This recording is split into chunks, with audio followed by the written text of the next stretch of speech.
With so much going on in modern life, we're faced with endless options. It's estimated that we make about 35,000 conscious decisions in a given day. No wonder we're all tired and stressed out. It's all of these options that end up weighing us down. Simplifying our lives can help to ease this decision fatigue and bring some inner peace and calm. I could give you a giant list of 50 easy things you could do to simplify, but let's just keep it simple, shall we? From the main themes of life, I've picked out 10 things from each you could easily implement today to help you live a simpler, healthier life. And stick around to the end, as I'll even have a giveaway to help you prioritize and implement some of today's ideas in just 5 minutes a day. I'm Jaime at Enlightened, and on this channel we help you design a life with less stress and more intention. So if you like more videos on mindful living, minimalism, and finding the personal rituals that work for you, you might like to subscribe to my channel and give this video a like so more people like you and me can find it and we can help build this mindful living community.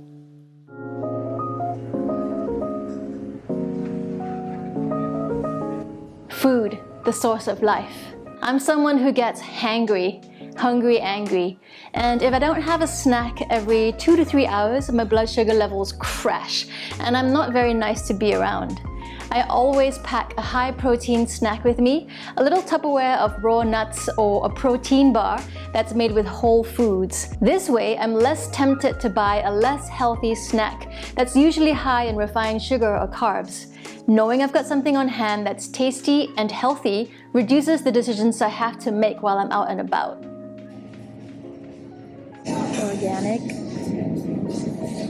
Should be okay, right? Especially if I'm going through a busy period like when I'm on a production, sometimes my work days can end at 10 or 11 p.m. And if I don't get some kind of movement in at the start of the day runs away from me and I'm so tired by the end of the day that I'm more inclined to lay on the sofa and rest. And of course, rest is good, but if this continues day after day, I don't actually get any kind of movement or exercise in, so move first thing in the morning. Get it out of the way. Even a light 10-minute stretch is better than nothing. I find it also helps to give me a clearer mind so I can sit down and focus for longer. I have some short 15-minute yoga sessions you can try up there, and I'll link to it below as well. I can't begin to tell you how amazing this one feels when you no longer have a red circle with the number of notifications on each app pinging for your attention. On my iPhone, I've turned off all previews and badge notifications, so I only look at the phone when I'm ready to. This has allowed me to stay focused for a longer period of time. Of course, this also depends on how addicted you currently are to checking your phone. And if you find this initially makes you more anxious, not knowing when you might have a new message, making you pick the phone up more to check it more frequently, then it's more about addressing the underlying mindset and dopamine addiction you've got. If you're currently working on a project that's time sensitive, then it does make sense to turn notifications on. But when you're not, most messages can wait until you're good and ready to look at them.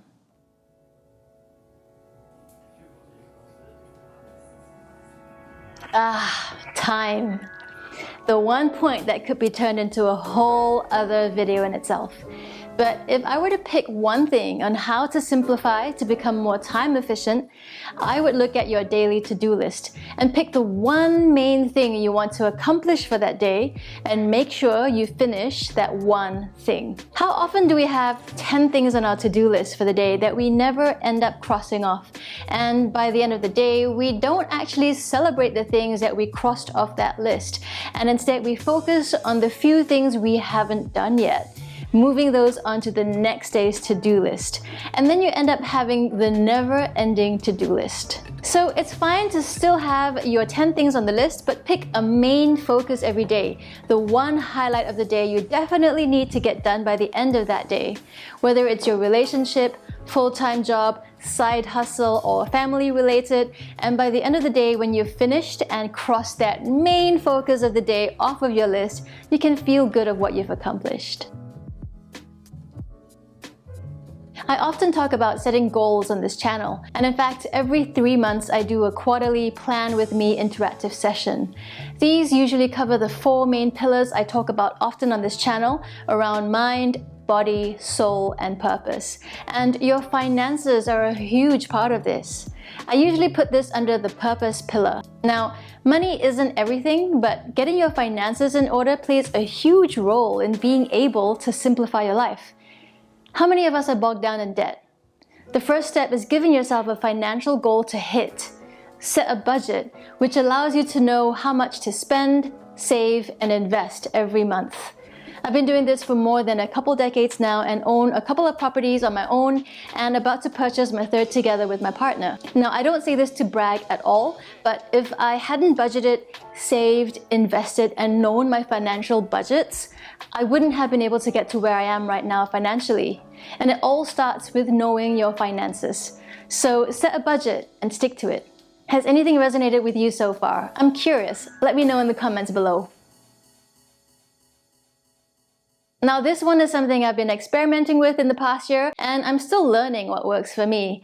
But we've all heard the stories of how Barack Obama, Steve Jobs, and Mark Zuckerberg all wear the same style of clothes, kind of like a uniform every day in order to reduce decision fatigue.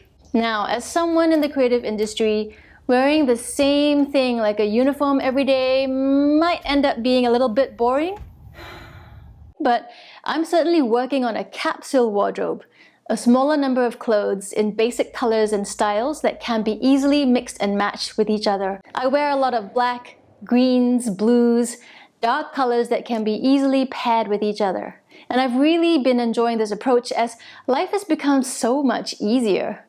I don't spend time staring in the wardrobe, wondering what to wear now. But now I'm working on my mindset to do a major decluttering dump of what else is in this wardrobe. I only wear about 5 to 10% of what's in my wardrobe now, but giving the rest of it up is strangely proving to be more difficult than I thought it would be. So that's the next thing I'm working on. It's a process.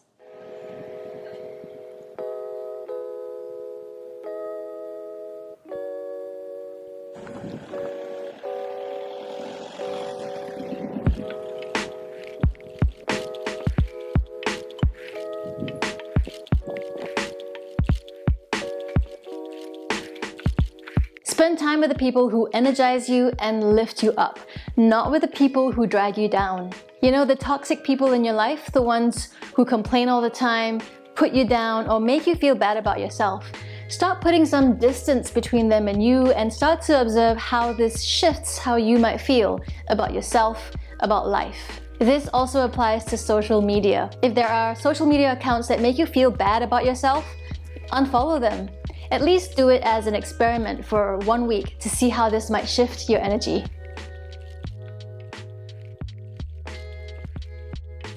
Along with managing your energy, sleep is so underrated. Without enough and good quality sleep, your brain will be foggy and tired, and you're unable to make clear, confident decisions. Prevent second-guessing yourself by giving yourself the rest you need. Don't be fooled by hustle culture. Sure, it's important to work and grind, but it's also as important, if not more important, to also give yourself breaks and time to rest. Having an evening routine to help you wind down can help prepare the mind and body for sleep. Not just the length of time, but the quality too. I've got a playlist of Yoga Nidra meditations to help guide you into sleep at night. You can save this one for when you need it. I'll link to it below too. Start your mornings with a gratitude practice. As you lay in bed waking up, instead of snoozing, think of one thing you're grateful for. This body, this breath, this life.